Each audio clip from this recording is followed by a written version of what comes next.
Paano kung habang normal kang bumabiyahe, biglang namatay ang makina ng sasakyan? Huwag agad mataranta dahil mahalaga ang ilang unang mga segundo. Number 4, panatilihing kontrolado ang manibela.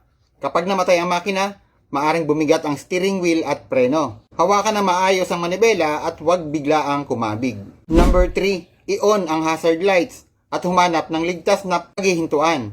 Gamitin ang natitirang momentum para maitulak ang sasakyan papunta sa shoulder o ligtas na bahagi ng kalsada kung posible. Number 2, kapag ligtas na, subukang i-restart ng ilang beses. Siguraduhin nasa park o neutral ang automatic transmission. Pero kung ayaw umandar, pagpaulit-ulit na pilitin. At ang number 1, tingnan ang mga warning lights at iba pang sintomas.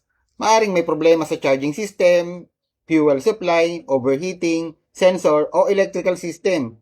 Kung may usok, kakaibang amoy o matinding warning light, huwag nang bumiyahe. Ikaw, naranasan mo bang biglang namatayan ng makina habang nasa kalsada? At ano ang naging dahilan? Paalala sa lahat ng driver, unahin muna ang kaligtasan bago ang troubleshooting.